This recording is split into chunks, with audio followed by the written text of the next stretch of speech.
નમસ્કાર, પંડ્યા આરતી આપ જોઈ રહ્યા છો સ્પાર્ક ટુડે ન્યૂઝ। તારીખ 14 અને 15 મકર સંક્રાંતિનો તહેવાર ઉત્સાહભેર વડોદરાના નગરજનો દ્વારા તેમજ તમામ લોકો દ્વારા ઉજવવામાં આવ્યો, પરંતુ તે હેઠળ તમામ જે પશુ પક્ષીઓ છે તેઓ કેટલાક પશુ પક્ષીઓ છે તે દોરાના કારણે ઘાયલ થયા। કેટલાક લોકો દ્વારા કરુણા અભિયાન ચલાવવામાં આવ્યું, ત્યારે વાઇલ્ડ લાઇફ રેસ્ક્યુ ટ્રસ્ટ દ્વારા પણ કરુણા અભિયાન ચલાવવામાં આવ્યું। તેમના દ્વારા પણ જે પશુ પક્ષીઓ છે જે દોરાના કારણે ઘાયલ થયા તે હેઠળ કરુણા અભિયાન હેઠળ તેની સારવાર કરવામાં આવી। 198 જેટલા જે પક્ષીઓ છે તેની સારવાર કરવામાં આવી અને જે વન વિભાગ છે તેને સોંપવામાં આવ્યું। ગોરવા, કારેલીબાગ, વાઘોડિયા, ગાંધીનગર ગૃહ અનેક જગ્યાએ અનેક વિસ્તારોમાં તેમના દ્વારા કરુણા હેઠળ આ સારવાર ચલાવવામાં આવી, જેમાં 36 જેટલા કબૂતર મૃત્યુ પામેલી હાલતમાં તેમજ 2 કાગડાનું પણ મૃત્યુ થયું, પરંતુ કહી શકાય કે તેમના દ્વારા કરુણા અભિયાન હેઠળ જે આ પક્ષીઓ છે તેઓની સારવાર આપવામાં આવી અને વન વિભાગને સોંપણી કરવામાં આવી।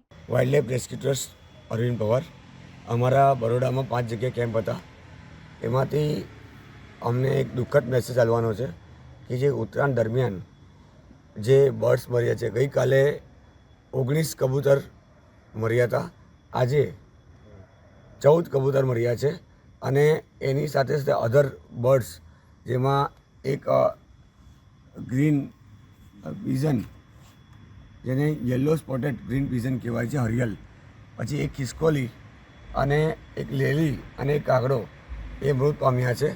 એની માટે ખરેખર દુઃખ થાય છે અમને।